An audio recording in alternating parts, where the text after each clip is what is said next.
Shabbat shalom. Shabbat shalom. Shabbat shalom. Shabbat shalom. All praises be to the prophet Abraham Jacob, prophet Israel, for his mercy truly endured forever. We're going to go through the portion. The portion for this Shabbat day is, and here a second ago, there it goes. All right, going through the book of Deuteronomy, chapter 11, verse 26 to chapter 16, verse 17. Deuteronomy, chapter 11 and 26 to chapter 16, verse 17. All right, it's truly a blessing to keep the Shabbat for the Most High to wake us up in these last days. Remember the covenant that they had with Abraham, Isaac, and Jacob, and renewing that covenant with us.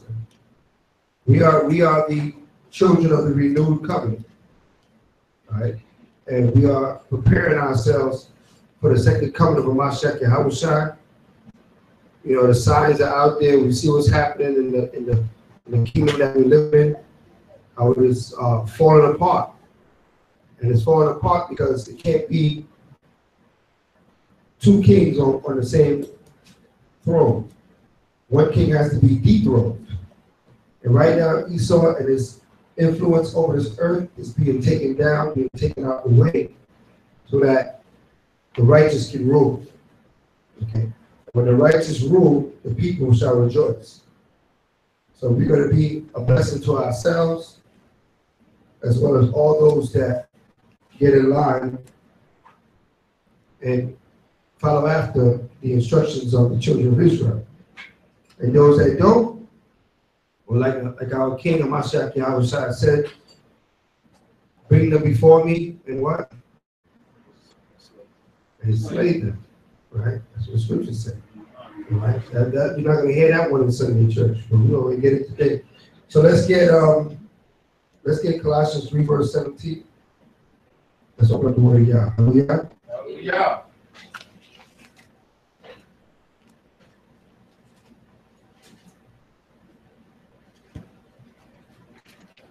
Colossians chapter 3, verse 17. Whatsoever you do in word or deed, do all by Hashem Mashiach Yahushua. Give thanks to the Allahim and the Abba by him by Hashem Mashiach Yahushua. Right, so, you know, you always give thanks to the Most High in the name of Mashiach Yahushua, for he is King and Lord of all.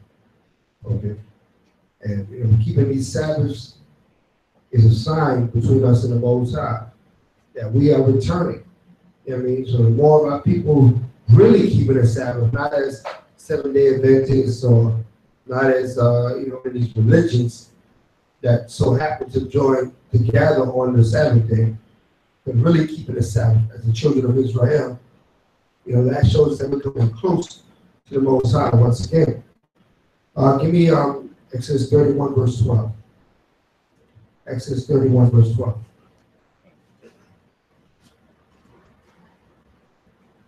Yeah. Exodus chapter 31 and verse 12. And Yahweh spake unto Moses, saying, Speak thou also unto the children of Israel, saying, Verily my Sabbaths ye shall keep. Verily my Sabbaths ye shall keep. Verily means for sure. All right, that means what verily means. Verily means you must do this. Okay, you must keep the Most High Sabbaths. A lot of our people get ready to go to the mall, go shopping, go to the beach. You know, they're not keeping the Most High Sabbath. Thousands of our people out there doing whatever today. So every store is packed. But we wonder why we're in the conditions that we're in. We have forsaken the way of the Most High Yah. He said, verily, you shall keep my Sabbaths. Right? Read on. For it is a sign between me and you throughout your generations. Right, because these Sabbaths are a sign between the Most High and the children of Israel. Right? Read on. That ye may know that I am Yahweh that doth sanctify you. Right. Okay. Ye shall keep the Sabbath, therefore, for it is holy unto you. Everyone that defileth shall surely be put to death. Exactly. So the reason why we are suffering so much violence amongst our people, they don't keep the Sabbath, man. Very simple. Now, sometimes we make it more complicated than it is. If we were to keep his Sabbaths, we'd be fine. Right? That's the beginning of keeping his laws, statutes, and commandments, the Sabbath. Because the Sabbath is something where you got to sacrifice to keep. The Sabbath is something you got to prepare to keep. Right? Those of us know in this kingdom, it's not easy to be perfect on the Sabbath. There's a lot of different things in our life try to pull us away from keeping the Sabbath. Okay? So that's the sign. He said, verily, you shall keep my Sabbath. That's going to be a sign between me and you that you're going to know that I'm Yahweh your power. Because I'm going to give you the ability to keep the Sabbath. Okay? And you're going to keep it. Right? Read on. Verse 14. For whosoever doeth any work therein, right, that soul shall be cut off from among his people. 6 days may work be done, but the seventh is the Sabbath of rest, holy to Yahweh. Whosoever doeth any work in the Sabbath day, he shall surely be put to death. They shall surely be put to death. So when we have our kingdom established is not going to be whether you feel like it. Okay? A lot of our people have enjoyed the grace and mercy of the Most High Yah. Okay? But that grace and mercy is not given us as a sin pass. You always have to remember that what? It's the Sabbath. Okay? The Father give us 6 days, keep us safe for 6 days, going to and fro. And in return, he asks for his Sabbath. That you worship him. That you give him praise. That you cease from what you want to do and give yourself wholly unto him. That's what the Sabbath is all about. Okay? It's almost just a form of acknowledgement that the Most High blessing you. Okay? It's an acknowledgement. You acknowledge that the Most High gave me these 6 days. Like you giving it back the seventh day. Okay? And he said, those that would not keep the Sabbath, he said, what? That they'll be what? Put to death. Taken out. Messiah felt no different. Give me Luke 19. Luke 19, verse 27.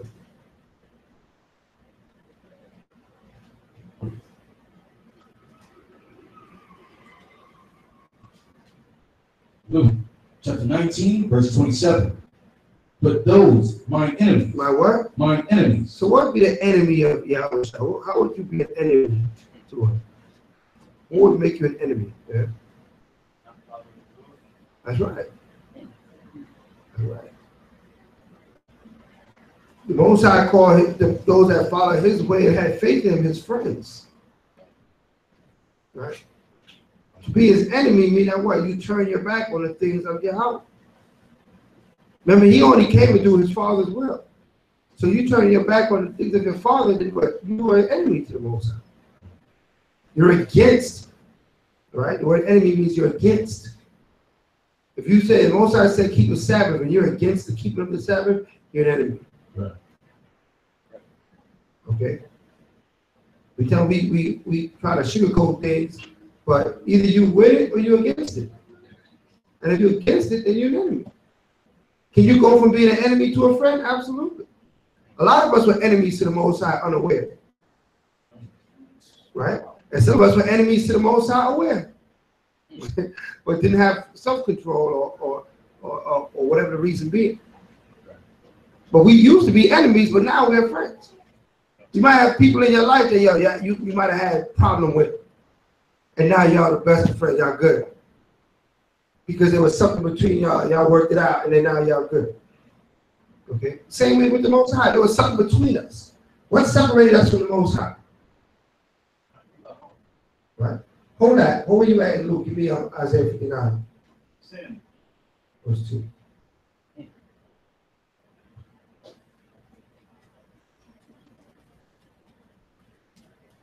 Isaiah chapter 9 and verse 2. Come. But your iniquities have separated between you and your power. You see that? We became enemies. We became separated. our iniquity separate us between us and the Father. Read on. And your sins. And our what? And your sins. Come on. Have hid his face from you. From our sins, he didn't want to deal with us. So we became enemies. So in our righteousness, have we returned to the Heavenly Father? Okay, in our righteousness. Read. That he will not hear. That he will not hear. And I go back to Luke 19, verse 27. Luke chapter 19, verse 27. But those, mine enemies, which would not that I should reign over them. They don't want to be ruled by the ways of the house, by Shemashak. Come on. Bring hither. Bring where? Bring hither. Bring them here. Read. And slay them. And do what to them? And slay them. What's a slave? What do you mean to slay something? What? That's a rough killing right there. Right? Be slayed. That means you've been killed by the edge of the sword. Right? That means you've been put to death harshly. Okay? To those that would not reign over them, bring them hither and slay them. Read. Before me. Before me, right? Like I said, you ain't gonna hear those verses Sunday church. Somehow they read Luke, but they didn't see that. Pastor skipped right past that one. See, what he meant there was, it says slave. I don't know how you're gonna get around that one. I don't know how you're gonna get them to Jesus out of that. I can't even find a way of doing that. How are you gonna twist that one up? Right? You gotta be a magician to get that one passed. But they know they'll do it though. They'll say the slave meant something else. That's not a physical slave.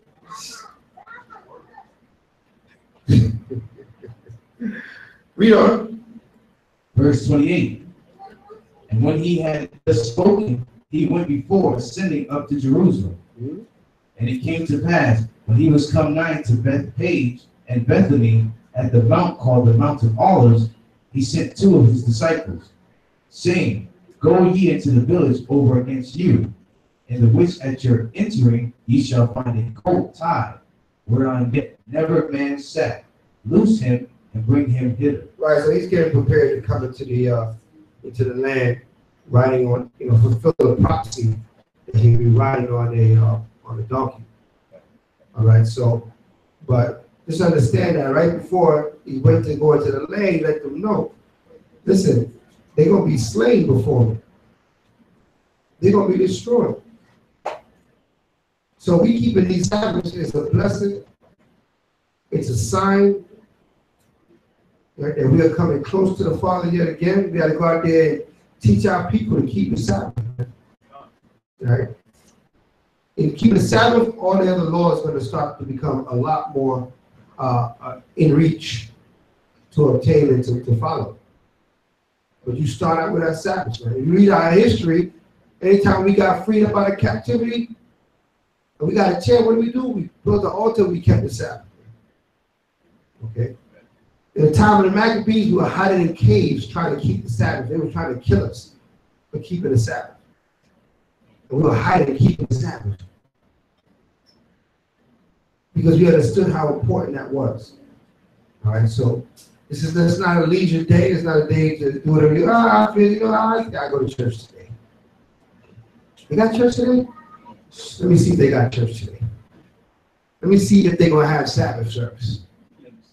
There's gonna be Sabbath service. Whether I'm here or not, whether I'm laid out, most of might take me out. It's still gonna be Sabbath service. All right. That's why all these young men coming up, they can do the service, man. They don't need me. All right. Portion written down. They know what the next portion is. The show got to go on. Right? The show got to go on. Those that take me out here, hey, listen, I hope you know that the Sabbath's still going on. You know what I mean? If you blow this building up, we'll be outside keeping the Sabbath. I can't outsource the Sabbath. I has to go down no matter what. Right, no matter what. Right, and part of the Sabbath is that what? It's a holy convocation. It's a gathering. A lot of people think, well, I'm going to keep the Sabbath in my house. I'm going to gather with myself. That's not keeping the Sabbath. If there's a holy convocation that you can obtain and you can get to, get there. If you can't get there, then there's another story. Then you don't have the opportunity. Right? But the opportunity is there to gather with brothers and sisters on the Sabbath. You gather. Okay. I was out in Guyana, and first it was a Sabbath night. So threw my garment on, and I said, all right, well, I saw a church that said something about Israel down the street somewhere. So I said, I'll put my garment on, I'm going up in there. It's a Sabbath. You know what I mean? I said, my mind is a Sabbath. So I put my garment on, walking up the street. See, something, what's it called? Kingdom of Israel. So I said, all right, say Israel. So say Israel, I'm going in. So I get up in there, I'm looking around. Pictures of somebody on the wall. Oh, maybe that's the pastor. I don't know. Sit down, see a couple of people. They ain't barely talk to me. Say shalom. They kind of looked at me like I was crazy or something. But that's all right. It's cool. It's still the Sabbath. Right? It's still the Sabbath. There's some smoke on in there. I wasn't quite sure that was frankincense or myrrh. Kind of smelled like frankincense, but I wanted. I don't know what smoke that was. But I said, all right, but I kept telling myself, it's the Sabbath. It's the Sabbath. There's scriptures on the wall, read the scriptures. But like, the scriptures read different. Like something, scripture missing a word and stuff like that, But maybe it's me, maybe, compare the scripture to my Bible, looking at the wall, and start realizing Elijah's name is in every scripture. Or like superimposed in the scripture. It's through Elijah's name in every scripture on the wall. It wasn't even in there. When the scripture would say Lord or something, they would put Elijah. That was the first sign that something was not right. That was the first sign. Something ain't right in here. All right, so, a guy came in that was supposed to be, I guess, the teacher. And they sing some song, and the song had Elijah's name in it, like over and over again. And I said, well, what are you guys looking for Elijah? I can raise my hand. I got a question. They told me they ain't taking questions now. He praised it. I said, oh, okay. So then at that point, I said, all right, it's the Sabbath, but I'm going off right now. I had to pick myself up and leave out of there and just keep on walking. All right? And at some point, you realize, all right, this is not the Sabbath in here. So you can't go to any church on the Sabbath, but you can try and check it out.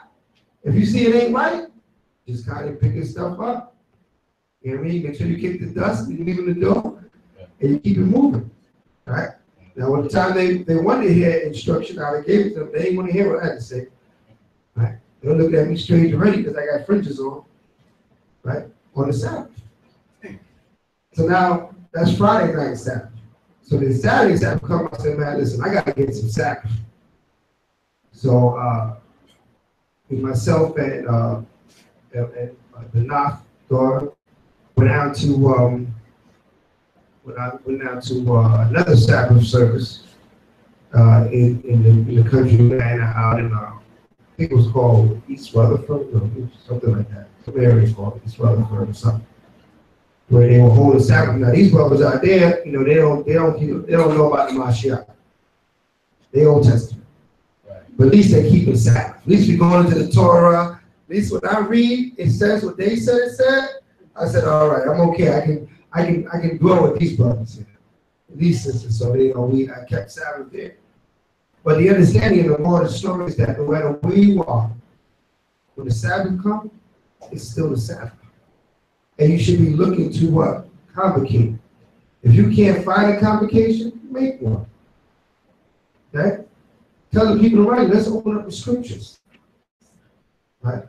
Let's read a chapter, something. You know what I mean? They ain't gonna kill them. They're gonna act like they're gonna kill them. The Bible, act like somebody's killing them. You want to read a whole chapter and then fall out on the floor, right? It ain't gonna take that long. But you got to be the one that initiated, okay? Because they're not going to, and if you don't, then guess what? You following in their world. You left your power, you following their power now. Their power, there's no Sabbath. With your power, there's a Sabbath. With your God, there's a Sabbath. The God they serve, there's no Sabbath. So if you're not doing nothing, then you serving their God. Because your power is saying, when that Friday sundown, Saturday sundown, it's the time of what? Convocation, worship, right? Scripture, ceasing from your own words, right? So our power gave us instruction for this time period. Their power didn't. Their power said this the weekend, have a party, get some drinks, right? It's your birthday, get loose, you know? Because Monday you gotta go back to work. That's what their power said. So that's how you know that what we serve a different God. And when you're out there in the world, you are serving a God. You don't realize, a lot of people, they don't realize they're serving a God, but their God has their rules. And their rules say it's the weekend. You know what I mean? It's time to party up. Okay, so let's make sure that we're serving our God, the God of Abraham, Isaac, and Jacob, the God of Israel. Okay? Every Sabbath day, we serve our power by what? Keeping in our time, our spirit, our mind. This is what he requires of us. Okay? And for those that would not, he reign over them. It's like the Mashiach said. He said, bring them before me and slay them. All right, so we see all the death, we see all the destruction, we see all the violence, and we wonder why. I always ask, don't you think those people are keeping the Sabbath? You see these mass murders and you see these things go down. I wonder who there was keeping the Sabbath or keeping the Torah. The answer will be the same every time. None of them. Because the Most High don't forsake his precious ones. He didn't lie in the scripture when he said he would protect us. Okay? Give me that quick before we start. Give me Job 5. Then we're going to start the portion.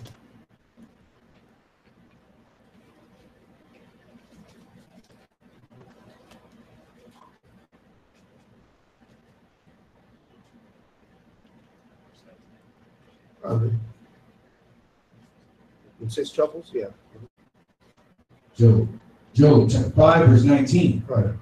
He shall deliver thee in 6 troubles. Right. Yea, in 7 there shall no evil touch thee. Right. He said he's going to deliver you in 6 troubles. That no torment touch you. That means that something's going to go down. Torment is coming. The spirit of torment has been released, but guess what? It ain't got no power over you. You don't have nothing to worry about. Read. Verse 20. In famine he shall redeem thee from death, and in war from the power of the sword. Right. In famine, you're not going to starve to death. Nobody's eating. You're going to be eating. In war, the sword, death, killing. People got to get killed. On the left side of you and the right side of you. Nothing going to touch you. Read. Verse 21. Thou shalt be hid from the scourge of the tongue. Right. Neither shalt thou be afraid of destruction when it cometh. Go on. Verse 22. At destruction and famine thou shalt laugh. You shall what? Thou shalt laugh. A lot of people say, why y'all be laughing when y'all see that on the news? Those people are hurt. Those people are messed up. And we always that car ran them people over. You know what I mean? That cat was playing. What was that? What was that game? You have to play that? That guy was playing Grand Theft Auto and ran over their people. Right? And I said, look at this, man. This guy's a real life Grand Theft Auto, man. Right? And we can look at those things and go mad. Because we know no one that got ran over was God's chosen. No one. None of us is sheep. Not one. Because he said he's not going to lose not one. So we don't have to worry about that. Okay. The line is being drawn. Y'all got to prepare your minds to go there. Right? The line is going to be drawn. Either you're going to be with the Most High or not. And the Father's going to be judgment. Sometimes people that's near and dear to you, that's not in this truth. What are you going to do? Second guess the Most High? What you going to do? Right? You got to keep that in mind. You got to tell them, man. I try to tell them. Keep Torah. Keep these commandments. They think this is a game. Right. They realize that more and more this is not a game. You saw us turning up. Right? He's turning up. All right? You know, white power. He's turning up. Right? I'm trying. He ain't play. I think he's still playing with y'all. He ain't playing with y'all no more. You know what I mean? He said, I'm coming up, man. Let's get them. They dusted them old hoods off. They put them Joyce house and shook out that old hood. I ain't wearing this in 30 years. Come here, son. Pass it on to this, son. This was our hood. This is how we kept things right in the hood. So we gonna put the hood back on. Okay. They said that the other people, what they call Aryan Nation, whatever. These people was already, they were so like together and like in tune with each other with their garment and with their organized. Yeah, organized with the police backed up. Yeah. They said they got more. They was armed up better than the police. That's it. That's why when that thing went off, the police they stepped back. Yeah. They couldn't beat them. No. That's how ready they were. That's how ready they are. Yeah, that's how ready they are. Yeah, that's how ready they are. We playing. Hey, we playing. We dancing. We we coming out and do, you know, doing yeah, got that, you know. Hey. We sit there doing a new dance. Or they get a new clip. Right. Okay. But you know what? All that clip and artillery, and firearms and all that, it ain't gonna help them. We doing what we need to do right here. And I get behind our power. Because they can't fight your house. I don't care how many bullets they got. That's one fight they can't win. Right? And if the Most High said he gonna protect us from the edge of the sword, we're not worried about what sword you have. What does that protect me from the edge of your sword? Your sword can't even touch you. You can't do nothing. Just in the time of Elijah, they was outnumbered. The Most High smote all the men that were blindness. All that artillery they can't find. They shooting all over the place. I think he's over there. They just shoot each other. And you sitting there watching like, what are you trying to do? You run with the Most High. That's the most powerful source of energy in the universe. That's right. Why are you worried about a 2245 or a 38? Those things are little. Those things garbage. They got please I can always say college. Right? It's college. Right? So they can't do nothing with you. Remember, the Father told us, Isaiah 55. 55, 54, 54.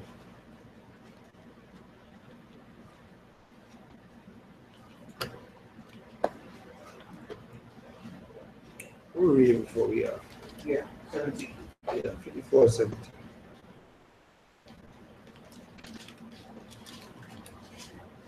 Isaiah chapter 54, verse 17. No weapon that is formed against thee shall prosper. Right, no weapon that's formed against us shall prosper. So no matter how they got all organized and they got their, you know, they pull it to alphabetical order, that ain't gonna do nothing for us. It ain't do nothing for us, right? Read on. And every tongue that shall rise against thee in judgment, thou shalt condemn. Thou shalt what? Thou shalt condemn. But all that military, we still tell them that you're going to go into captivity. We still gonna turn straight to their face. You know what all that you got? I hope you enjoy that in captivity because you're going in chains. They look like you crazy. We don't even have a gun. Right? So how are you going to put us in chains? They don't have a gun. We got Bibles, they got guns. We telling them that you're going to go in captivity. You're going to be our servants and our slaves. They want to know if we lost our mind. Right? Because they don't have the mind. They don't have the natural man can't see spiritual things. They ain't natural. We spiritual. We talking on another level. That's right. Read. This is the heritage of the servants of Yahweh. That's our heritage, man. What we worrying about? Read. And their righteousness is of me. Right? Saith Yahweh. Come on. Okay, that's it on that, right? Right, their righteousness of me, saith Yahweh. So we got, as long as we being righteous, we got nothing to worry about now. We start going off, then man, you might be on your own. You know what I mean? And, things like go down. But the Most High is going to make sure that he don't make a mockery of his truth. So he's going to probably expose it before he destroy you. You know what I mean? Because he's not going to make a mockery of his truth. Okay. Brothers I know that went down in the fight, we already knew that they was dealing with some things that wasn't right. Everybody knew it, whether they spoke it or not. Right? So understand, if you pure in this walk in his word, you got nothing to worry about. Does that mean you can't die? No, we're not saying that. But if you do, you ain't gonna die on the hand of these wicked cats. You know what I mean? About our enemies.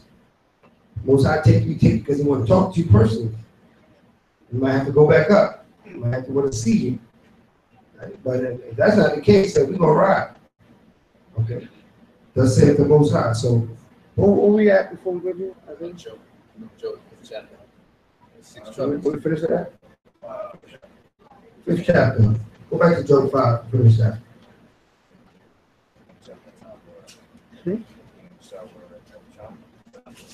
No, that's for the top. For the edge of the sword.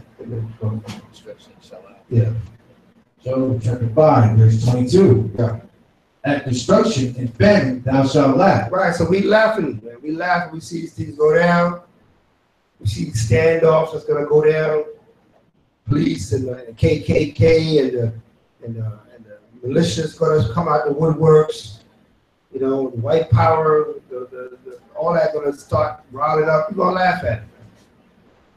People gonna say it's not funny, it's serious. They're gonna be scared. They're gonna be buying cancer suit, building underground bunkers. It's not gonna help you. Right? What you gotta do is repent, come back to the Most High, which is harder than building an underground bunker. That's easier than to repent and stay right with the Heavenly Father. All right? If all I had to do was build an underground bunker and stay wicked, man, I take care of that in one weekend.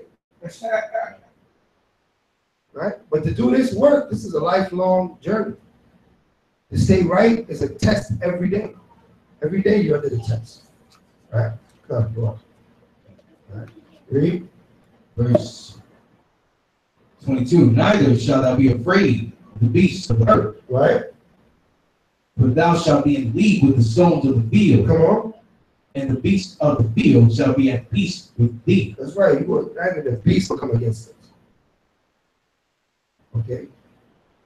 The guy Esau, he's still to this day worried about the Zika. He's there running from mosquitoes. Mosquitoes, he has to fear a mosquito. When you're in this world, you'll be afraid of mosquitoes, man. Because the Zika's out to get you. You ain't worried about no Zika. You keep Torah. Right? Read on.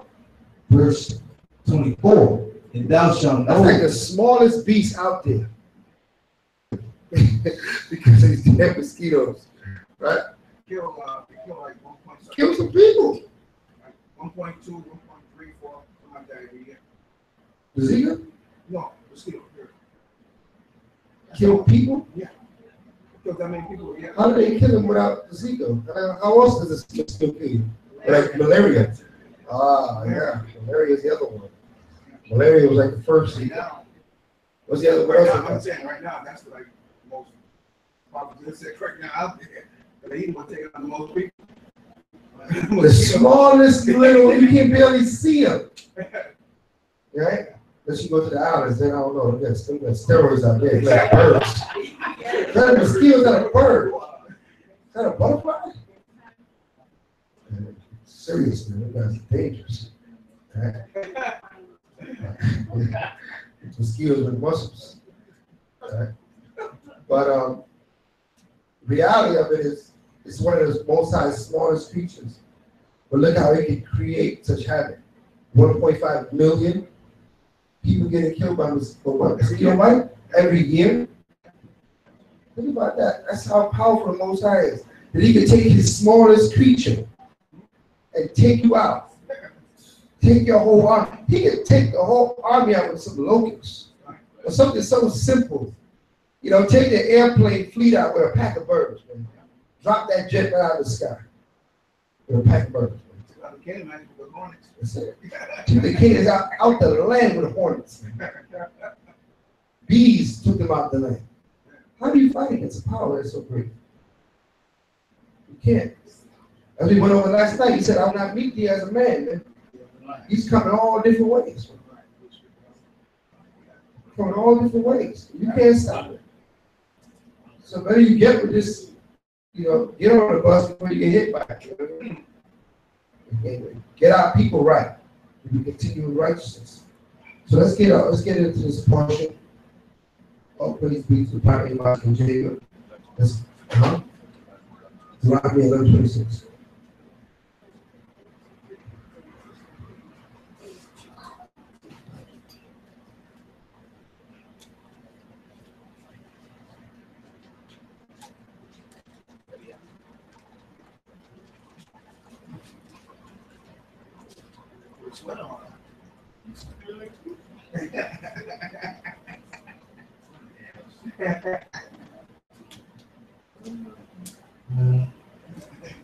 We gotta give praise to the Most High.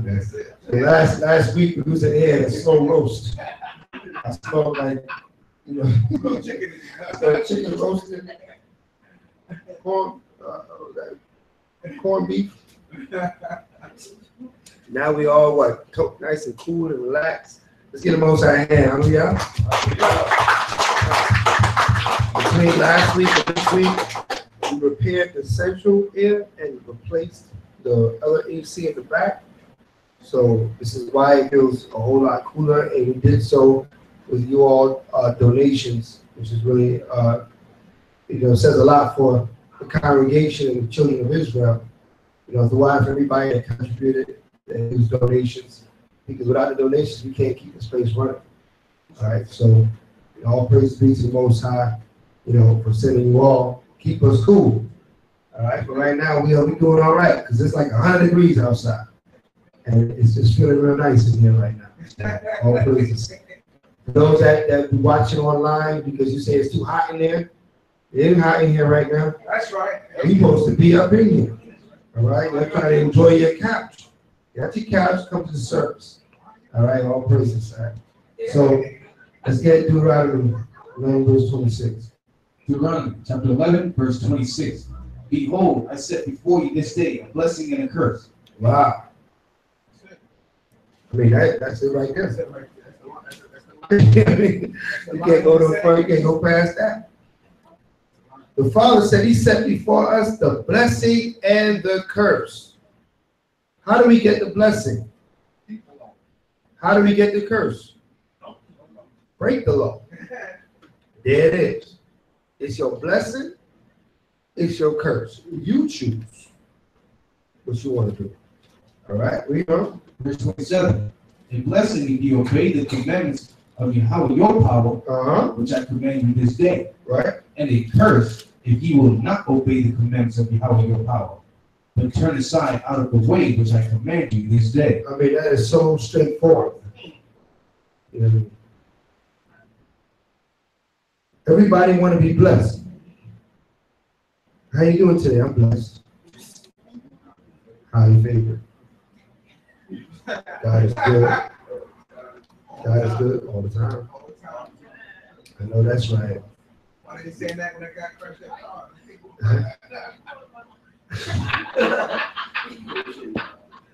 That's classic church people, man. Right.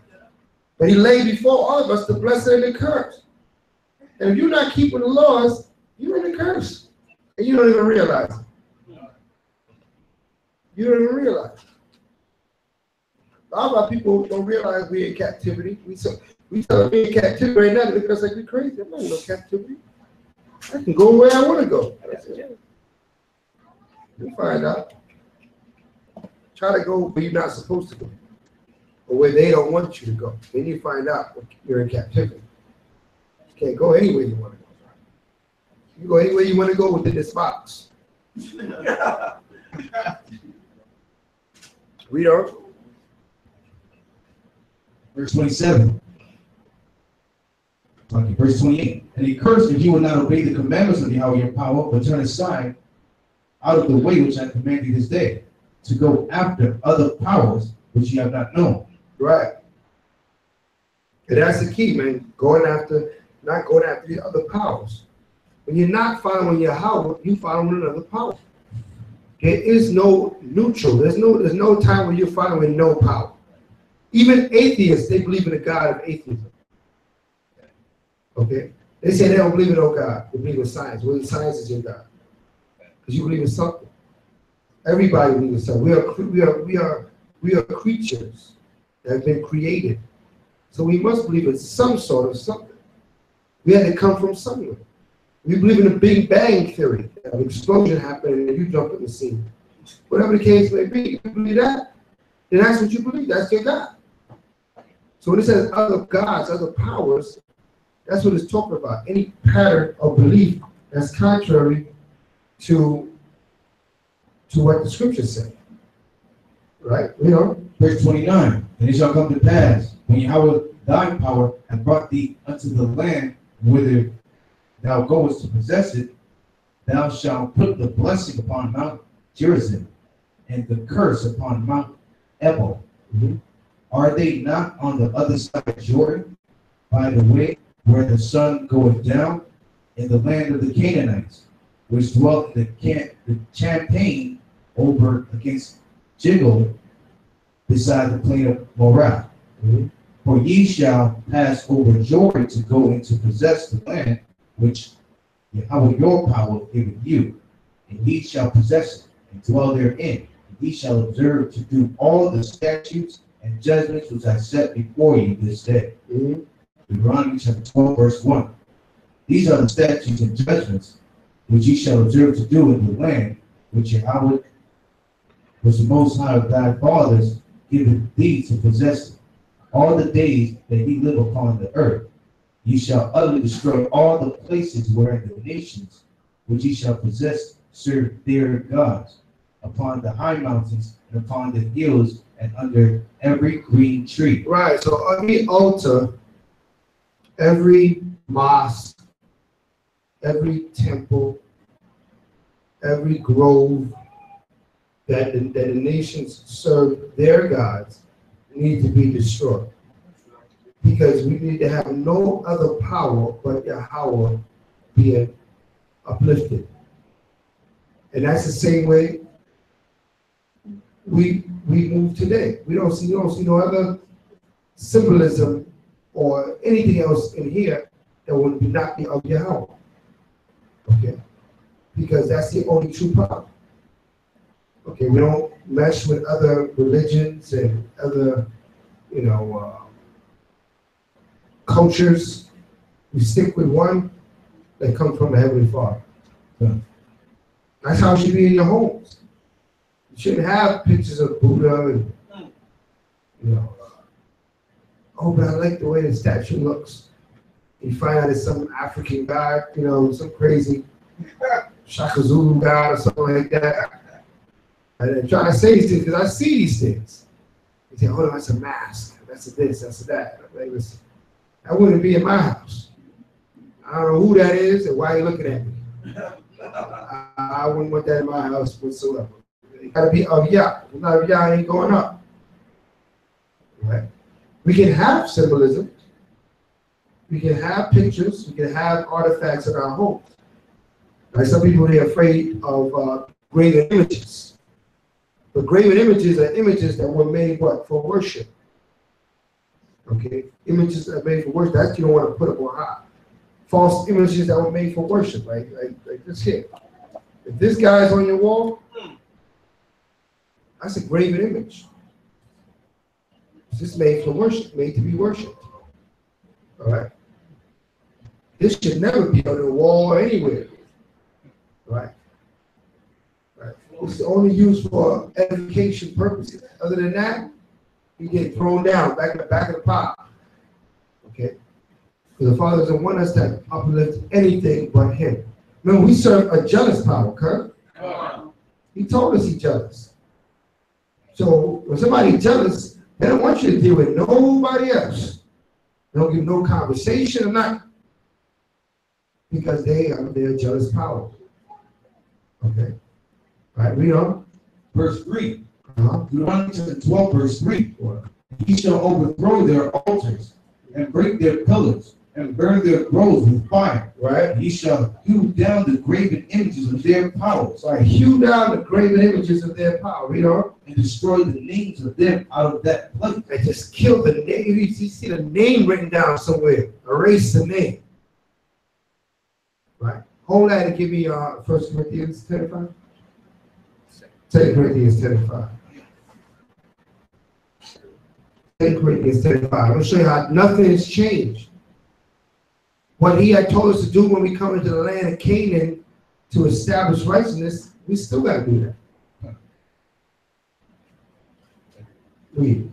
2 Corinthians chapter 10, verse 5. Come on. Casting down imaginations, right, and every high thing that exalted itself against the knowledge of the Most High. Right, we're supposed to cast down everything that exalts itself against the knowledge of the Most High. We're not supposed to give respect to nothing that's not of Yah. No Egyptology, no Kemet, none of that stuff. Okay, any props. Only Yahweh. If it's not Yahweh, it's getting cast down. That's true. What you guys say? Oh, Psalm 964.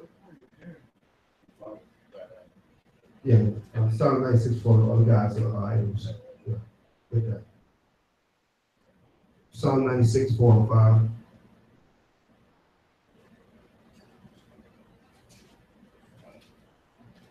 Psalm chapter 96, verse 4. Yahweh is great and greatly to be praised. Right. He is to be feared above all powers. For all the powers of the nations are idols. Right. So the Most High is great, greatly to be praised. Everything else is an idol. It's fake, phony, false. Has no power, has no strength.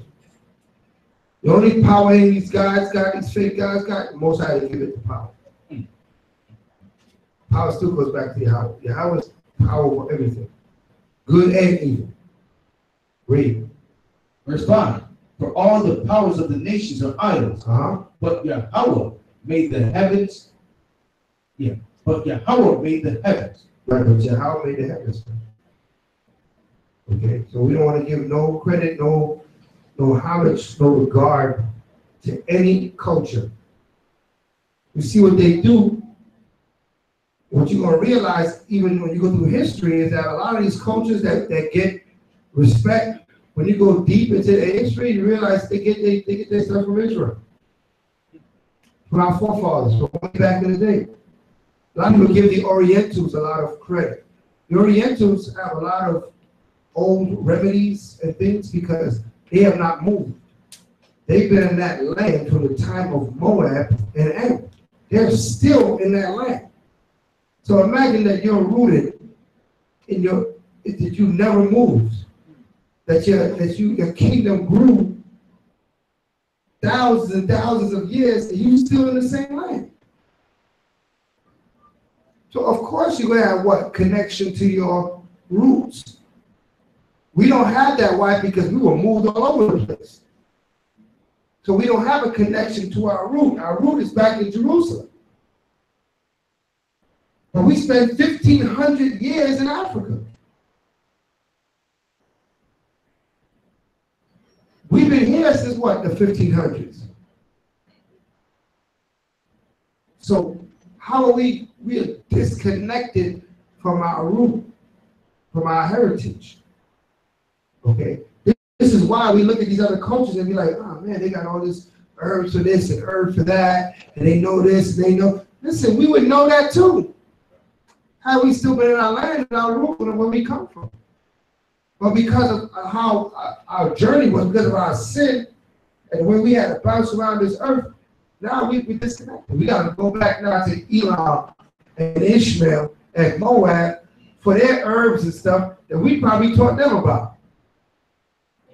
But they're still in the land. Ishmael is still in the land from biblical times. He's still in that same land. So that's how we get cut off from our root. But we coming back, man. Okay? We give these nations too much credit, man. Okay? We were You know, they talk about martial arts and things of that sort. Listen, we are reading about David earlier this week, man. He's taking on one man. What's one man you know taking on 1,000? One man. We talk about Samson. One man taking on armies. What kind of martial arts is this person got? You know, what is he, Jet Li? Right? But show you that what they learned, they got these ideas, you know, and this, the history of our people. This is where they get this thing from. We read about the Maccabees. They were outnumbered like 10-1 in their armies. And it took the other army to flight. They couldn't do nothing with them. That shows you what an extreme physical ability that they had. It came from their mental and their spiritual, manifested in the physical. Okay, they had extreme abilities. Okay, more than the average man. Okay, we think Star Wars and get this idea of Jedi's and stuff like that. Right? It all comes from Scripture. They read our history and they use their imagination and they come up with all these different concepts, but based on the Scriptures. And the Scriptures is based on you. You're the people of the Bible. Okay. So understand that these gods get no respect. These cultures, the root, any good that you find, that you might know some herbs. They're not gonna, go to the Oriental and they got the herbs. They can tell you how the herbs work, and you go deep into it, and you can find out what we need to heal our bodies and things of that sort. Remember, they got that knowledge from us originally. So you just basically getting the knowledge back. Right? You repo the knowledge. And then you bring it back home. Right? Because you was giving it out to these nations. Okay. Right, read on. Verse 6. Honor and majesty are before him. Strength and beauty are in his sanctuary. Right, strength and beauty are in his sanctuary. Okay, so these fake and phony gods, we have no time for them. Okay, but we're above those things. Matter of fact, the Most High called us gods. Okay, he called us gods. Why? Because the word God means authority and power. Where did we get authority from? The Most High gave us authority. He gave us power over this earth. All right, make that real quick. Give me Psalms 82. Is it 82? Yeah. Psalms chapter 6. Psalms chapter 82, verse 6. I have said, ye are God. Ye are what? Ye are God. Right, he has said, ye are gods. Who's the ye in that statement? Israel. Said, I have said, ye are gods. We don't. And all of you are the children of the Most High. Right, come on. Ye shall die like men. Die like what? Die like men. But you have fallen into what? Just like the nations. You're a man just like the other nations. You are authority. And now you what? You being told what to do. You were leaders, now you're being led. This is what the Scripture is saying. Read on. And fall like one of the princes. And you falling like the princes, like the prince of Persia and Medes and these nations with their princes. You fall just like they do. Fall into sin, fall into corruption. So the only real God is Yahweh, the Son Yahweh Shai, and you are the children of Israel, are the gods upon this earth. Everything else is just fake, phony, and false. Okay? And not to be trusted or believed in. Right? No horoscopes, no tarot cards, no call me now. Right? All that is wickedness, man. All that is of Satan, is against the will of the Most High. Okay? You're dealing with that, you're dealing with a heavy dose of wickedness. Okay? Those are false and phony gods. Let's go back now to the motion.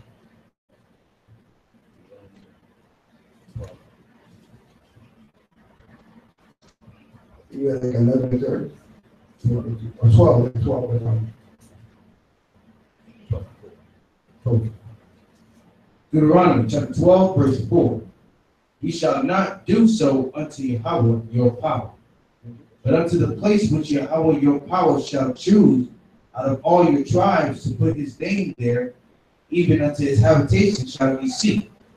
And thither thou shalt come, and thither ye shall bring your burnt offerings and your sacrifices, your tithes and heap offerings of your hand, and your vows, and your free will offerings, and the firstling of your herds and of your flocks. And there ye shall eat before Yahweh your power. You shall rejoice in all that ye put your hand unto, ye and your households, wherein Yahweh thy power hath blessed thee. Ye shall not do after all the things that we do here this day. Every man whatsoever is right in his own eyes. Every man is right in his own eyes, man. That's how they would deal in business. That's how things are in this society. Everybody think they're right. Well, this is how I feel. This is what I think. Oh, you got a bunch of politicians and politics going on. Everybody talking about what they feel and think. Scripture said we're not moving that way. He said we're not supposed to every man think he's right in his own eyes. All right. Read on. Verse 9. For ye are not as yet come to the rest and to the inheritance which Yahweh your power giveth you. Right. But when ye go over Jordan and dwell in the land which Yahweh your power giveth you to inherit, and when he round about so that he dwell in safety, Rest from all your enemies running. when he giveth you rest from all your enemies round about, Right. so that ye dwell in safety, then there shall be a peace with the Yahweh your power shall choose to cause his name to dwell there. Thither shall ye bring all that I command you, your burnt offerings and your sacrifices, your tithes and the heap offering with your hand, and all your choice vows which ye vow unto Yahweh. Right. And ye shall rejoice before Yahweh your power, ye and your sons and your daughters, and your men servants and your maid servants, and the Levite that is within your gates, for as much as he had no part, no inheritance with you. Take heed to thyself that thou offer not thy burnt offerings in every place that thou seest, but in the place which Yahweh shall choose in one of thy tribes, where thou shalt offer thy burnt offerings. Right. So even when you're going to do good, right, there's a time and place for everything. He said, don't even give you a burnt offering wherever you feel like giving it. Give it where it was set up to be done. There's going to be a tabernacle set up. That's where you bring your burnt offerings. Don't say, yeah, I know the tabernacle's over there, but this is more convenient for me. I'm going to do my burnt offering in my backyard. Right?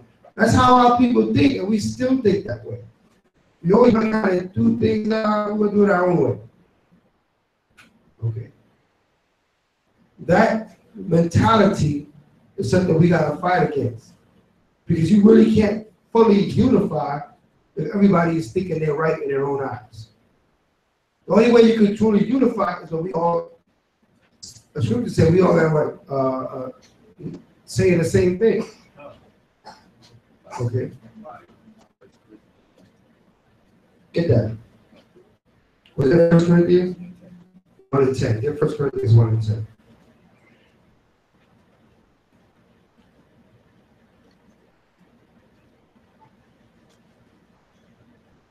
First Corinthians chapter 1, verse 10.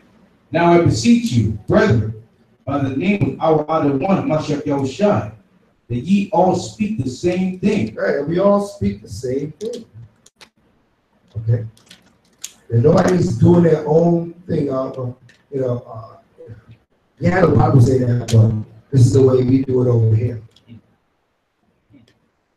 We need to go to the scripture and see what should we be doing according to the scriptures. And that we indulge in. So that we can prove all things. The Bible tells us to prove all things So we can all be on the same page. Okay. Is there going to be differences? Yeah, there will be differences, but not in anything major. Okay. In all things major, we counsel, we come together, and we speak the same thing. Thus saith the Most High. All right, read on. We'll go back to Deuteronomy. Deuteronomy chapter 12 and verse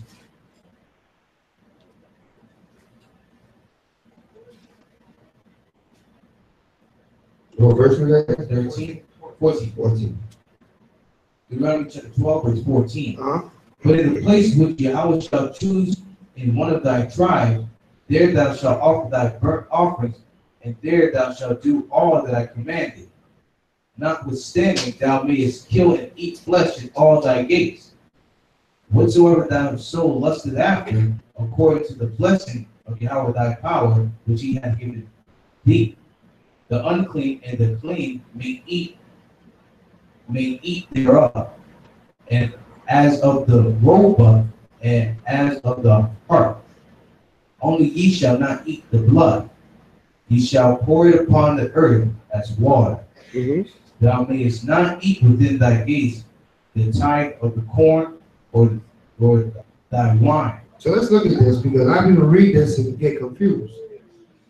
Okay, because they say, oh, it says we can eat the unclean meat. No, you cannot eat unclean meat. Read that again. Verse 15. Verse 15.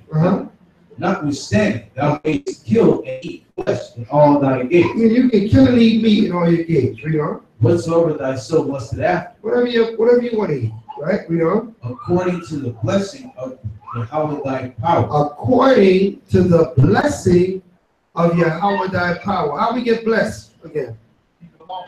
How we get cursed?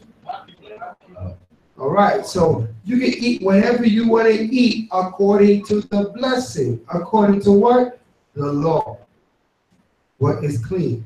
What is edible? Right? Read on. According to the blessing of Yahweh thy power, which he had given thee. Right. The unclean and the clean may eat thereof. Right. As of the roebuck and as of the hart. Only ye shall not eat the blood, ye shall pour it upon the earth as water. Thou mayest not eat within thy gates the tithe of the corn, of thy corn, or of the wine, or of thy oil. Anybody know what a roebuck and a hart is? What family of animals is that? The roebuck and the hart. Deers, right? They're of the deer family. Now, are deers unclean or clean? All right, they're clean for you to eat, right? Now, are deers clean enough to put on the altar? No. Okay, they're clean enough for you to eat, but they're not clean enough for the altar. Right? According to the altar, they'll be considered unclean. But for you, they're clean. Okay? Huh?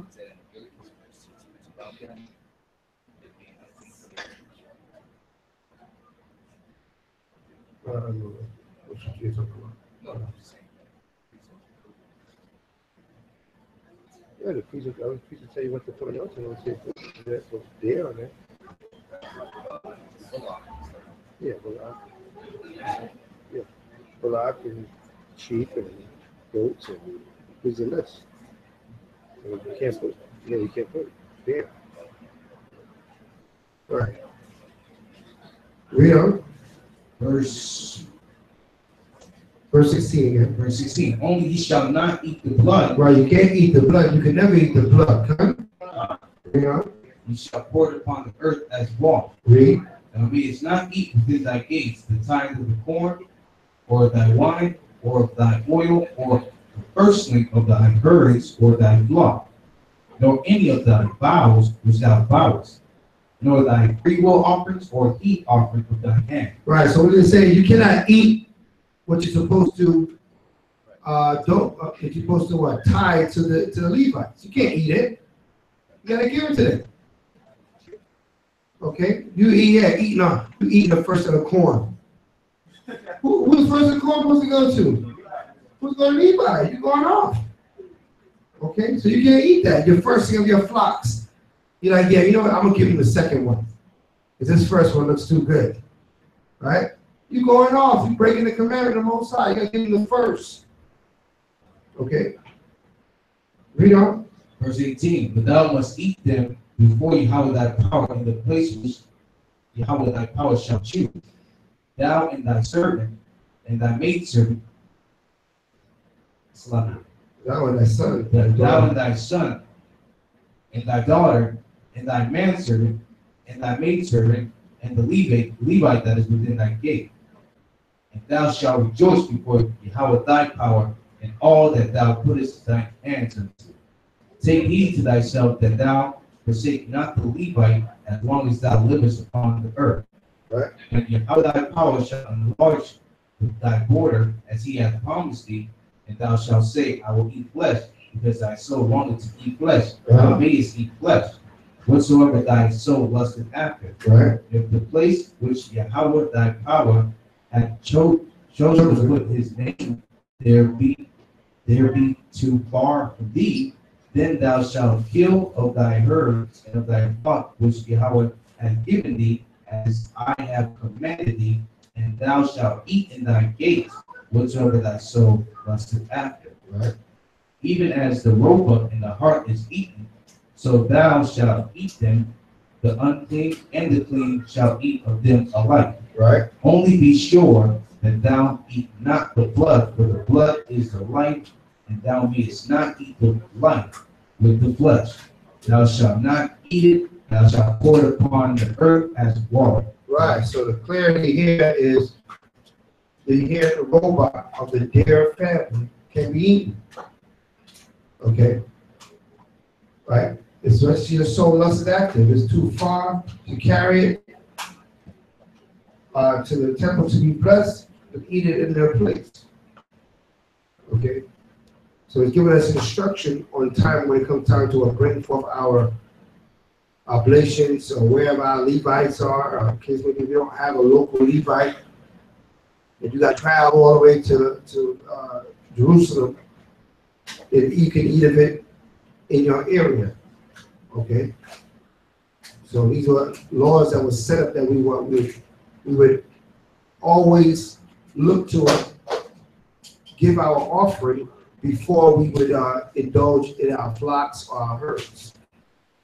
Okay, and we first see how do we give the offering? How do we give this to the Most High? How do we bless Him first? Then take part in our flocks, our herds.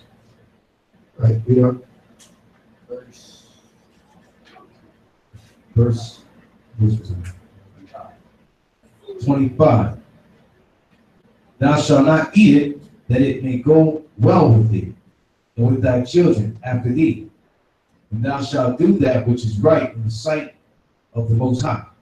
Only thy holy things which thou hast, and thy vows that thou shalt take, and go into the place which Yahweh shall choose. Right.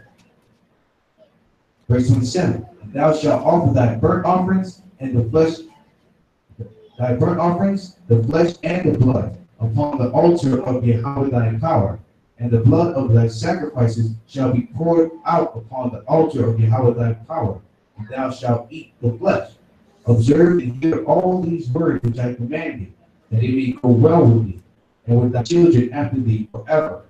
And thou doest that which is good and right in the sight of Yahweh thy power. Right. When Yahweh thy power shall cut off the nations from before thee, whither thou knowest to possess them,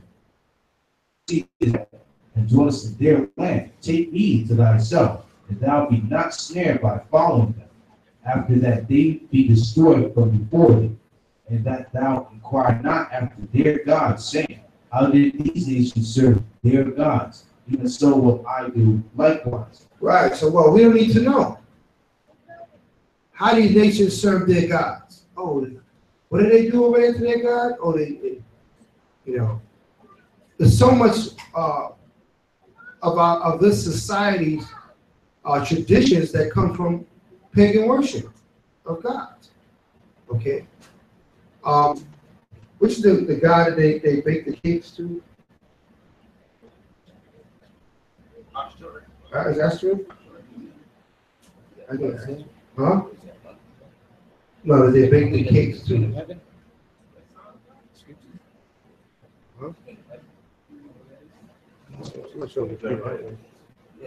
I know, but they're baking cakes to their gods. And to that, most time we made bread, right? We had to show bread, that we presented on the altar. All right. So that was a form of worship. Okay. Different forms of worship, we have to be mindful of them so we don't get wrapped up in it. We realize that we're doing some sort of satanic worship. You know what I mean? What is it? Jeremiah 7:18. Yeah, Jeremiah 7:18.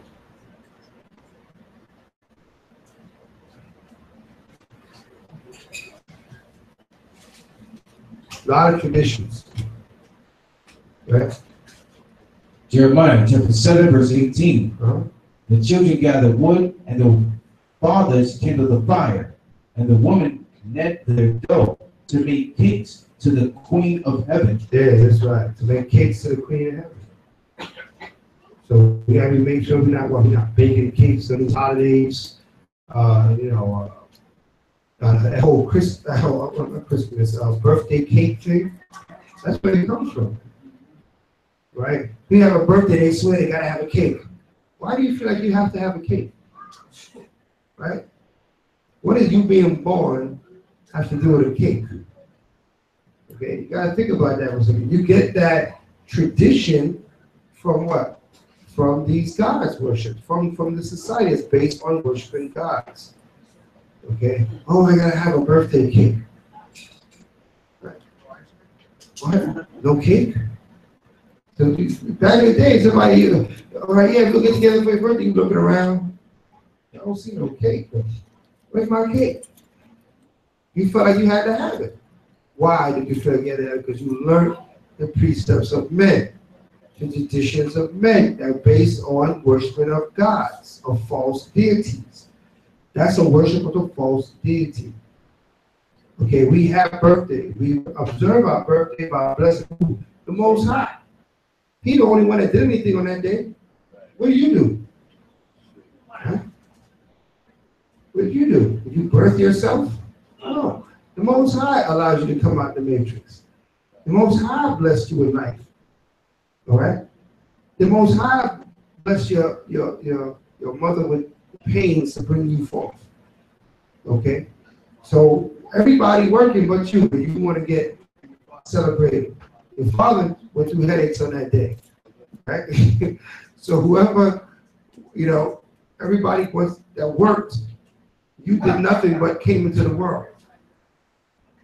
Okay? So who's supposed to get the praise or the observance on that day? The Most High. You get the praise on that day. The birthday belonged to him. He gave you life. So you thank him on that day. You know what I'm saying? So we don't ignore our birthday. Like some religions, they ignore their birthday. Like a Jehovah's Witness. Oh, I don't deal with birthdays. But how do you know how old you are? That's silly. Okay? We're supposed to count our years. Our years are very significant with the Most High. Okay? We're supposed to count our years, observe our years. There's certain rites of passage that are based on your age. Okay? You become an elder at what age? 50. That's a rite of passage. That means you become how old to be a priest?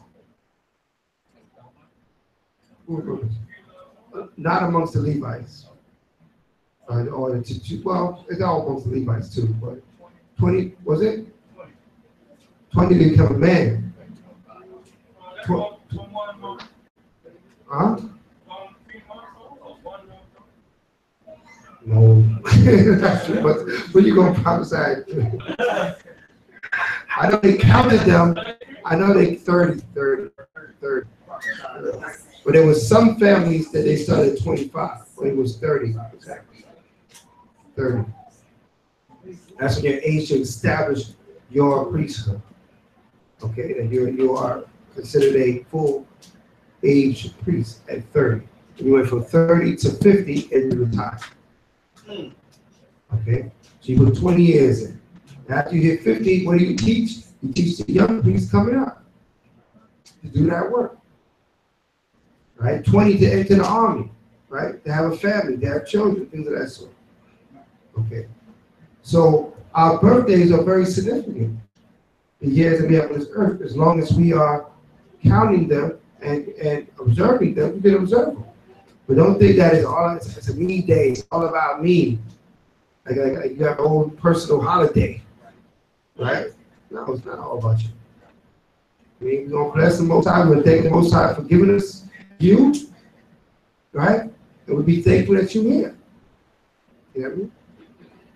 Right.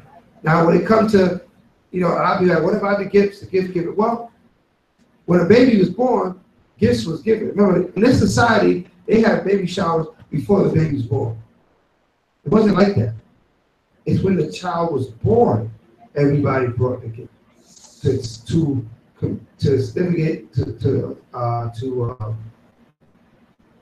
give what the child was needed as a gift. The Most High gave us you, we bring gifts to the babies what's needed. So in that sense, we gave gifts yearly on the anniversary of that birth, of that coming to this earth, right? But other than that, it's not a mandatory thing. You know what I mean? The gift given. But we did give gifts in a lot of our high holy days. A lot of people don't realize that. We go to the scriptures, but we gave gifts on the Passover, historically. We gave gifts on Purim. We gave gifts on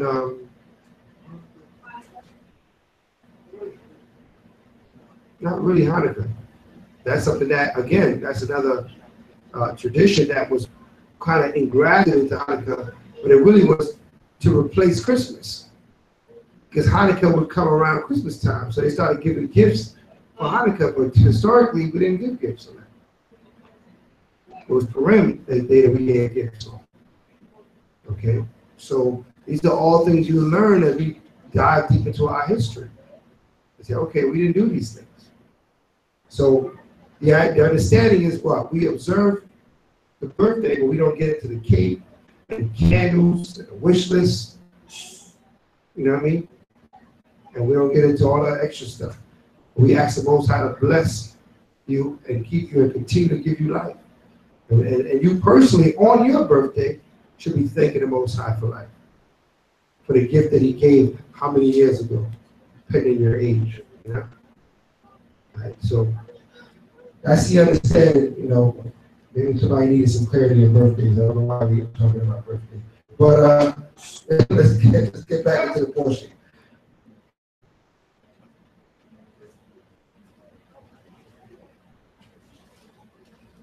Okay. Deuteronomy chapter 12, verse 31. Thou shalt not do so unto Yahweh thy power, for every abomination to Yahweh which he hated, they have done to their powers. For even their sons and their daughters they have burnt in the fire to their God. Well, they burnt and branded their children. You know what I'm saying? You know that the Africans are known to what? They burn themselves. They put what they call tribal marks, and they burn their children onto their God as symbols, like brands, like branding a horse or something. They would brand themselves, right? He said, don't do that to me. He said, don't do after their way. How they serve their God, don't serve me that way. Serve me the way that what? The scriptures say. That's what the Heavenly Father said. I'm going to tell you how to serve me.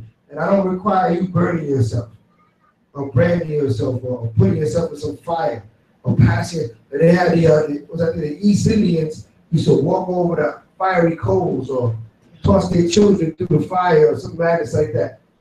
Right? To see, okay, if they get through the fire, they're okay, they're good. If they don't make it, well, maybe they shouldn't have been here. Right? That's wicked. And done? Is that yours? Wisdom of Solomon, 12, verse 3. Wisdom of Solomon, 12, verse 3? Yeah. That's a good one. Yeah.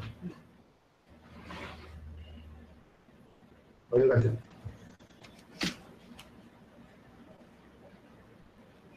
Wisdom of Solomon, 12, verse 3.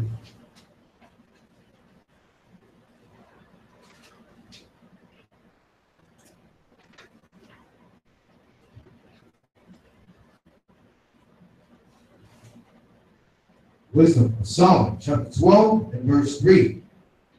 For it was thy will to destroy by the hands of our fathers both those old inhabitants of thy holy land, whom thou hatest for doing most odious works of witchcraft and wicked sacrifices, and also those merciless murderers of children and devourers of man's flesh, and the feast of blood, with their priests out of the midst of their idolatrous crew. Wow. So you can see what they were dealing with. Killing their children, drinking blood. These are what the Canaanites was doing until they got. Okay? He said, don't follow me like that. You don't need to know what they're doing. Okay? Most does not require that type of behavior. Right? There's nothing in our law that tells us to maim ourselves, hurt ourselves, burn ourselves, kill our children under the Most High. Okay? There's nothing in our Bible that speaks of that. That's all Hamitic customs. Right? We're not Ham, we're from Shem. Come? Read on. Go back to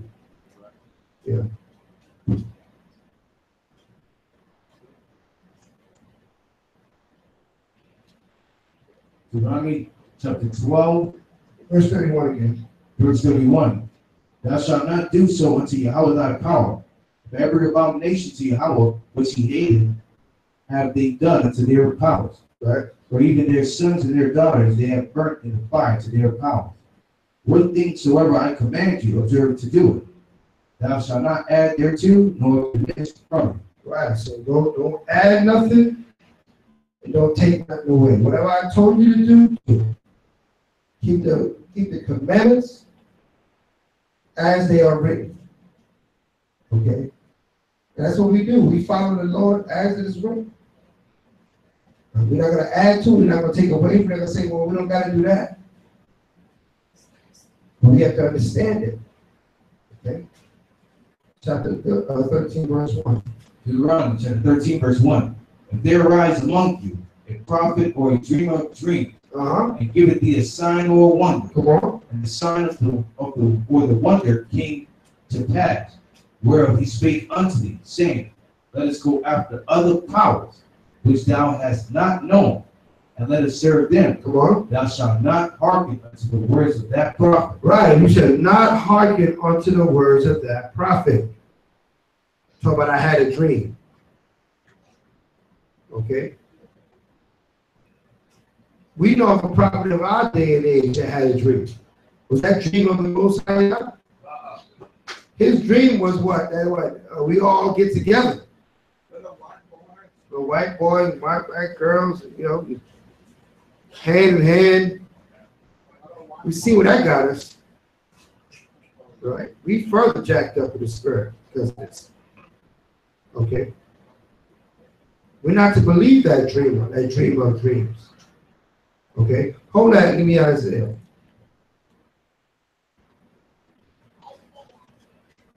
Is that Isaiah? I'm sorry. It's Jeremiah 23. Jeremiah 23.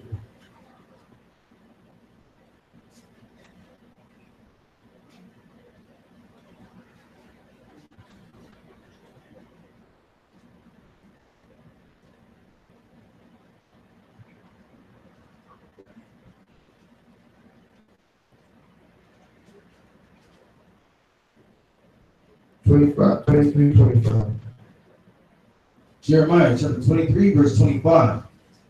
I have heard what the prophet said, that prophesied lies in my name. That prophesied what? Prophesied lies in my name. Saying what? Read. Saying, I have dreamed. I have dreamed. Right, so this is a prophet that prophesied lies. Oh, the Lord came to me in a dream. Okay. Read on. Verse 26. How long shall this be in the heart of the prophets that prophesy lies? Yea, they are prophets of the deceit of their own heart, which think to cause my people to forget my name by their dreams, which they tell every man to his neighbor, as their fathers have forgotten my name for Baal. The prophet that hath a dream, let him tell a dream, And he that hath my word, let him speak my word faithfully. What is the chaff to the wheat? Saith Yahweh. Right. What is the chaff to the wheat? That's that dreamer compared to that what? To that one that speaketh the word of Yah. What's the chaff? What do you do with the chaff? You burn it. What do you do with the wheat? You store it and you cherish it. So that's like the chaff to the wheat. Somebody teach them what they dream, what they think, bring it out, what their vision, and then somebody actually bring it out this word. This word is cherished. This word is strength. Those dreams, they disappear. Okay, so we're not to believe that dreamer, right? Michael King, or any of these people that raised up and said that they're to be followed. But we have to believe what the Most High Yahweh said in these scriptures. Okay? We are. Verse 29. Is not my word like a fire, saith Yahweh, and like a hammer that breaketh the rock in pieces? Right. He said, my word is a fire, it's a hammer. Why are you worried about what some dream somebody had? How do you know the word of the Most High is greater than any other word you could bring out? Okay. Any other thing that anybody want to bring out cannot compare to the word of the Most High. Okay. Let's go back to Deuteronomy 13, verse 2. Deuteronomy chapter 13, verse 2. And the sign or the wonder come to pass, whereof he spake unto thee, saying, let us go after other powers, which thou hast not known, and let us serve them. Thou shalt not hearken unto the words of that prophet, right? Or that dreamer of dreams. Don't listen to him. Come on. For Yahweh your power proveth you, to know whether ye love Yahweh your power with all your heart, with all your soul. So now these dreamers come forth and speak to what? To prove you. What do they mean to prove you? What do they mean to prove you? What are they proving about you? What are they being proven? Huh? Anybody can answer, raise your hand, let me see. You know what I mean? What do you mean to prove you? What's that? Not really. Test you. There you go. Test you. He says Most High proves us. How does he prove us? He tests us. See if we're going to fall. See if we're going to give into that. He sent that dream out there to dream and tell you something. See what you're going to do. Are you going to forsake the word of the Most High for that dream? Or are you going to rebuke that spirit? That's how the Most High deals with us. He's constantly proving us. Put us in situations. See what we're going to do. All right? Remember, we are here for his purpose. We are here, we entertain the Most High. We're here for his pleasure. You look at that conversation between the Most High and Job and Satan over Job. What do you want to do? Prove him. Let me touch him. See he turn his back on me. Let's see what kind of integrity does he have. That's why our beloved Paul said, who shall separate us from the love of the Mashiach? Shall it be famine, thirst, right? Sword, persecution? Nothing goes to move you. How do you know? You're not going to know until you are tested. Right? You don't know how strong you are until you get underneath that weight, right? Then you realize that, I ain't as strong as I thought I was. Right? Or you might realize you're stronger than you thought you were. Without the test, you don't know what you know and what you don't know. In our own minds, we think we're great, we think we can handle anything. Don't worry about it, brother, I got it. I go right in there and prophesy. Then you go in there and get it. Make mincemeat out. Okay? Then you realize how damn I need to get stronger. Okay? If you never fight, you don't know if you can fight or not. Right? Until you prove. And then you might find out, yo, I'm all right. And then you might find out, man, I got to get myself together. Right? looks, there's a lot of things in life look easy to say, but when you're going to go do it now, you're like, wow, this is a lot more difficult than I thought it was going to be. Okay. Same thing with this verse. So, Most High uses Satan to prove us. This dreamer of dream was set up to prove the people. Are you going to go into dream that everything will be all right? Peace and safety? We will all dwell together, hold hands, and sing Negro spirituals? We shall overcome? Or is it wartime? Or you got to stand up for the Most High, stand up for righteousness. You have to be that one that the people don't want to hear, but you got to make them hear. Okay? Let's read on. Deuteronomy chapter 13 and verse 4. He shall walk after Yahweh your power and fear him and keep his commandments and obey his voice. He shall serve him and cleave unto him. And that prophet or that dreamer of dreams shall be put to death. Right. Because he had spoken to turn you away from Yahweh your power. Come on. Which brought you out of the land of Egypt and redeemed you out of the house of bondage, to thrust thee out of the way which Yahweh thy power commanded thee to walk in. Wow. So shalt thou put the evil away from the midst of thee. Verse 6. If thy brother, the son of thy mother, Right.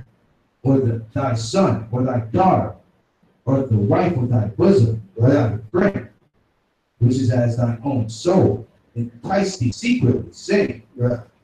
let us go and serve other powers. Yeah, they come to you on the listen. They whisper you in the back of the class. Yo, I see some other understanding. Brothers don't got it, man. When they call me, let's go to this other sanctuary. Let's go over here. Right? They want to whisper it. They don't want to bring it forth. Why? Because then it's going to get rebuked to check. So they want to whisper. They want to pull your coattail aside. So he says, even if your brother, the son of your mother or the son of your father, come whispering to you, hey, let's go do this. Let's go serve this other God. Let's go to this other place. Right? Let's skip Sabbath. Go to the club. Right? Read on. Which thou hast not known, thou nor thy father. Verse 7. Namely of the powers of the people which are round about you, nigh unto thee, or far from thee, from the one end of the earth even unto the other end of the earth. Thou shalt not consent unto him, nor hearken unto him. Neither shall thine eye pity him. Right. Neither shalt thou spare, neither shalt thou conceal him. Right, so you can't hide. You got to expose them. Okay? You got to tell them, nah, you doing that. What you talking about? Serve another God. Go ahead. Nah. And then you got to expose them. Hey, this brother talking about serving another God. Let's talk about going to the Christmas party. Okay? Why you got to expose him? Because why? That gets rid of him. Either he going to forsake that spirit, or he going to take that spirit on the road with him. Okay? That protects us all from that dream of dreams, that whispers in the back with some other kind of crazy doctrine or something. Okay? Read on. Verse 9. Verse 9. Verse 8. Thou shalt not consent unto him, nor hearken unto him. Neither shall thine eye pity him. Neither shalt thou spare, neither shalt thou conceal him. But thou shalt surely kill him. Thine hand shall be first upon him to put him to death. Yeah. And afterwards the hand of all the people. Woo. That's why we're thankful for mercy and grace right now. Because it wasn't for mercy and grace, man, it'd be piles of rocks where brothers was once sitting. Okay? These guys will get up and rise up, you'll whisper to Levite, you'll go serve the other guy. Next you know, he'd be the first one to hit you in the head. Everybody else will follow. He don't get rid of you. Okay? So that's what we did. That's how it rid the land. It rid our people from people and their wicked influence on the nation. Okay, read on. Verse 10, and thou shalt stone him with stones. That he died. Come on. Because he had sought to thrust thee away from Yahweh thy power. Come on. Which brought thee out of the land of Egypt, from the house of bondage. And all Israel shall hear and fear, and shall do no more any such wickedness as this is among you. Right. And thou shalt hear, say, in one of thy cities, which Yahweh thy power hath given thee to dwell there, saying, certain men, the children of Belial, are gone out from among you, and have withdrawn the habitations of their cities, saying, let us go and serve other powers, which ye have not known. Then shalt thou inquire and make search, and act diligently. And behold, if it be true, and the thing certain, that such abomination is brought among you, right, thou shalt surely smite the inhabitants of that city with the edge of the sword, destroying it utterly, and all that it is therein, and the cattle thereof with the edge of the sword. Right. And thou shalt gather all the spoil of it into the midst of the street thereof, and shall burn with fire the city and all the spoil thereof every whit. For Yahweh thy power, and it shall be in heap forever. It shall not be built again. Right. They're totally destroyed, gone forever. That's what we got to do. We got to, when we cast these things down, and we not, when you come out of this world and you're no longer dealing with Christmas, Thanksgiving, Halloween, it's gone forever. You can never go back to it. You try to go back there, it's going to be 10 times worse. Okay? 10 times worse. So when you cast these things down, they're gone forever. Okay? Read on. Verse 17. And there shall plague not of the cursed thing of thine hand, that Yahweh may turn from the fierceness of his anger, and show thee mercy, and have compassion upon thee, and multiply thee as he has sworn unto thy father. And thou shalt hearken to the voice of Yahweh thy power, to keep all his commandments, which I command thee this day, to do that which is right in the eyes of Yahweh thy power. Right now, Yahweh thy power. So that ends the 13th chapter. We're going to take the break right here, and we're going to pick it up with chapter 14, 15, 16 after the break. Okay? Hallelujah. I want to